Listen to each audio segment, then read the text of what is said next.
दर्शकों, आपको हमारे मनोकामना ज्योतिष चैनल पर हार्दिक स्वागत है, अभिनंदन है। सिंह राशि वालों के लिए जो अपलक प्रतीक्षा कर रहे थे किसी शुभ कार्य के लिए, कोई बड़े उद्योग धंधा नौकरी पेशा आदि के लिए जो शुभारंभ करना चाह रहे थे, वह समय आ गया।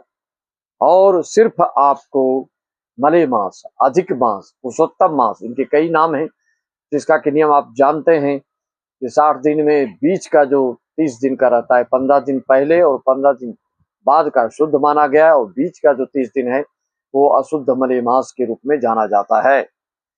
मले मास का तात्पर्य लोग अपने मन से जो साचार भी बन जाते हैं कई लोग कि इस मले मास में, इस अधिक मास में, इस खर मास में कुछ नहीं करना चाहिए। ऐसा कुछ नहीं है।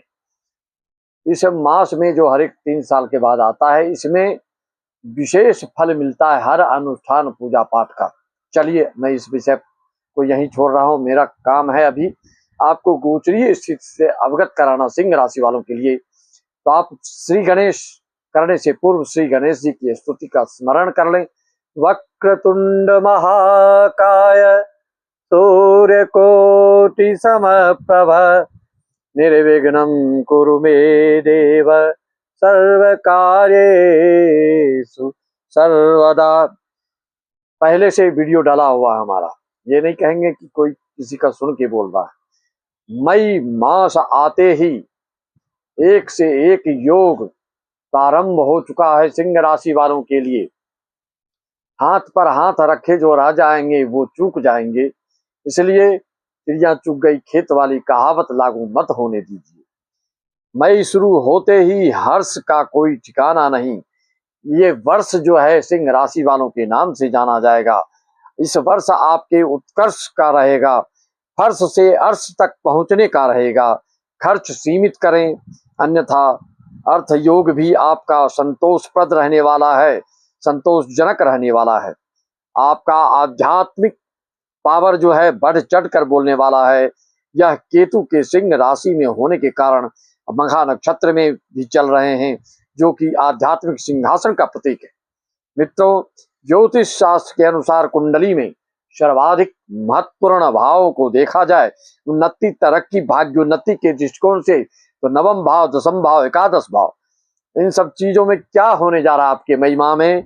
भाव में 11 मई के बाद मंगल मीन राशि को त्याग करके भाग्य भाव में रोचक योग बनाएंगे, और 14 मई को, 14-15 मई को सूर्य नवम भाव को छोड़ करके दसम भाव में, कर्म भाव में, अपने कार्यग्रह में आएंगे, घर में आएंगे, जहां पर कि आप जानते हैं कि यहाँ पर सूर्य के बैठने से आपको मान, पद, प्रतिष्ठा, लोकप्रियता, पब्लिसिटी आपकी लगातार बढ़ती चली जाएगी। और यहाँ पर जो शुक्र महाराज बैठे हैं, यहाँ से निकलकर वो एकादश भाव में गुरु के साथ युति बनाएंगे, जो कि वैदिक शास्त्रों में इसको गजलक्ष्मी योग माना गया। एकादश भाव में ऐसे भी वर्णन आता है सभी संहिताओं में, चाहे पराशर संहिता हो, कि लोमस संहिता हो, कि भृगु संहिता हो, कि आदि आदि संहिताओं में ये वर्णन आया है कि एकादश भाव का सभी ग्रहों का शुभ फल ही मिलता है। जब शुभ फल मिलने वालों में और शुभ से ही शुभ, ज्यादा शुभ हो, गुरु जैसे ग्रह शुक्र से युति बनाकर बैठे हों, जो गजलक्ष्मी योग बनता है। इस योग से इस कालखंड में 14 मई से 25 दिन के अंतराल में, इस अवधि में आपको किसी न किसी विशेष प्रतिष्ठित और अकल्पनीय ओहदा वाले व्यक्तियों से आपकी पूछ परख बैठेगी, उनसे संपर्क होगा और उनसे अप्रोच आपकी लगेगी, और हर कार्य आपकी सुविधाजनक, सरलता से, सुगमता से, सहजता से बनती चली जाएगी। मंगल जहां रोचक योग बनाकर 45 दिन तक आपके लिए रियल एस्टेट से संबंधित बिल्डर्सों के लिए, बिल्डर्स वालों के लिए, जो बिल्डर्स हैं, कंस्ट्रक्शन आदि से जो संबंधित कारोबार कर रहे हैं, या भूमि से रिलेटेड जो कर रहे हैं, या इलेक्ट्रॉनिक चीजों से जो कार्य कर रहे हैं, या जो सरकारी पदों पर पदासीन हैं, आदेशात्मक कार्य करने वाले हैं, जो निर्देशात्मक कार्यों से इन्वॉल्व हैं, जो A1 अधिकारी वगैरह हैं, या जो A1 के आपके जो ठेकेदार वगैरह होते हैं, A grade, B grade, C grade में A ग्रेड वालों के लिए, यह आपके मनोबल को बढ़ाते चले जाएंगे। इस तरह के आप देख रहे हैं नवम दशम एकादश भाव में, जहां पर कि बुध सूर्य का बुधादित्य योग बनेगा दशम भाव में, और रोचक योग नवम भाव में मंगल का योग बनेगा।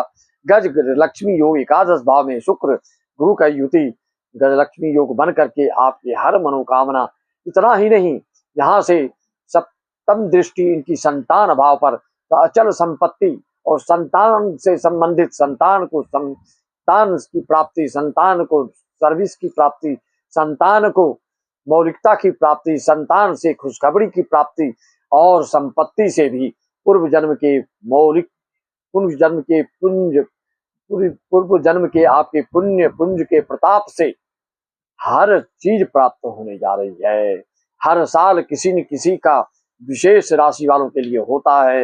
यह साल सिंह राशि वालों के नाम जानता है, जबकि आपके ऊपर ढैया भी चल रहा है, लेकिन ढैया वाले सिर्फ कर्क सिंह राशि वाले, अगर शनि की ही दशांतरदशा चल रही हो तो ध्यान देने के लायक है।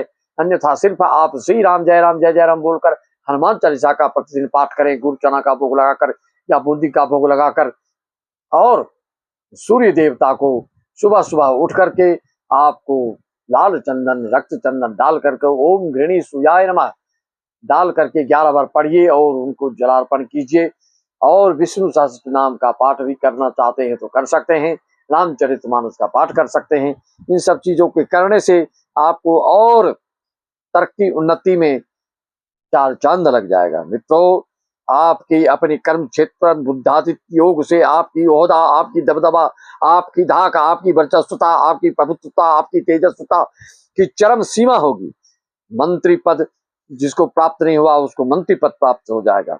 मान लीजिए अगर आप साधारण भी हैं, कोई प्यून चापरासी है, तो उसकी डायरेक्ट तरक्की होकर वो कोई बड़े ओहदा पर पहुंच सकता है। यह इस तरह का योग धीरे धीरे तरक्की नहीं कराता है, छलांग मरवाता है, छक्का मरवाता है, और अकल्पनीय तरक्की उन्नति को ये द्योतक है, ये उसका प्रतीक है। इस तरह के आपके ग्रह गोचरों का जो है अनुकूलता से सब प्राप्त होने जा रही है। मित्रों, असंभव कार्य अब संभव हो गया है। आप हर तरह की बाजी मारने जा रहे हैं। नौकरी करने वालों के लिए नौकरी की प्रतीक्षा में जो रत थे, अब आपकी नौकरी मिलेगी, आपको ज्वाइनिंग लेटर मिलने जा रहा है। किसी को ज्वाइनिंग लेटर मिलेगा, जिसकी शादी नहीं होती उसकी शादी हो जाएगी, और जिसको संतान की प्राप्ति, जिसको संतान की प्राप्ति, जो देश विदेश से किसी तरह के अनुमान लगा रहे थे कि हमारा कार्य होगा कि नहीं, वीजा आदि, तो वह भी कार्य आपके बनने जा रहे हैं। मांगलिक कार्य, बड़े भवन बंगला वाहन खरीदी बिक्री का भी काम इसी के साथ होने जा रहा है। जमीन जायदाद, भाई से लाभ, यात्रा जनित कार्यों में, छोटे छोटे यात्रा जनित कार्यों करने वालों के लिए भी बहुत ही शुभ फल मिलने वाला रहेगा, क्योंकि यात्रा भाव पर यहाँ से मंगल की दृष्टि पड़ रही है और गुरु की भी दृष्टि एकादश भाव से पड़ रही है। तो इस तरह के योग आपकी यात्रा जनित जो कार्य से जुड़े व्यक्ति हैं, जो फील्ड ऑफिसर हैं या जो फील्ड में वर्क करते हैं, ऐसे लोगों के लिए बहुत ही आशातीत सफलता प्राप्त होगी। गुरु देवता के क्या करेंगे, ये अस्थायित्व अचल संपत्ति के योग बना रहे हैं, आपके दुनिया में धूम मचाने वाले योग बना रहे हैं। आपकी सृजनात्मकता, आपकी मौलिकात्मकता, आपकी जो क्रिएटिव चीजों से जुड़े हुए हैं, वह बिल्कुल आपकी क्रिएटिविटी अब देखते ही बनेगी, आपकी गतिविधि अब देखते ही बनेगी, आपकी रचनात्मकता अब देखते ही रहेगी। किसी की नजर ना लगे और अपनी गुप्त बातों को प्रकट किसी भी आवेश में आकर के आप अभिव्यक्ति ना कर दे, प्रकट ना कर दे। ये ध्यान रखें, सिंह राशि वालों की आदत होती है कि हर बात को वह प्रकट कर देते हैं। जिसको आपको गुप्त रखना है, जिसको भी आगे बढ़ना है, जिस बल पे बढ़ना है, वैसी चीजों का, वैसी सूत्रों का, वैसी बातों को प्रकट अवश्य नहीं करना चाहिए, आपको छुपा कर रखना चाहिए। मित्रों, तो बस क्रोध को नियंत्रण रखना है, हेल्थ इशू पर ध्यान देना है। किसी प्रकार की अगर पुरानी बीमारियां हैं इस पर ध्यान देते जाइए। वैसे अब दिनानुदिन प्रतिदिन आपके स्वास्थ्य में भी सुधार आते हुए दिखेगा और भाग्य का सितारा बुलंद दिखेगा। अब आपको तारे गिनने की जरूरत नहीं पड़ेगी, आपको हाथ फैलाने की जरूरत नहीं पड़ेगी, अब किसी के सामने हाथ दिखाने की जरूरत नहीं पड़ेगी।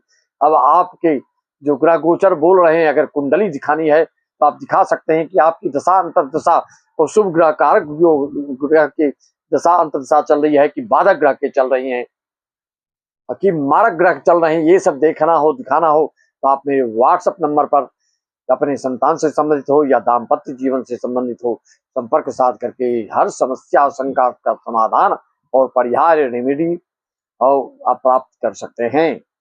मेरा व्हाट्सएप नंबर 9755090269 पर अपना आप मैसेज छोड़ सकते हैं। Date of birth, birth time छोड़ करके अपॉइंटमेंट लेंगे, उसके बाद आपको सारी जानकारियां का समय दे दिया जाएगा और हर बातों से आप विज्ञ हो जाएंगे। बस इसी वाणी के साथ में अपनी वाणी को विराम देते हुए सभी श्रोताओं, दर्शकों एवं यजमानों को, जो हमारे भारतवर्ष से लेकर देश विदेश के सारे यजमानों को मेरा पुनः नमन वंदन अभिनंदन। श्री राम में सब जगदानी करो प्रणाम जोर युग।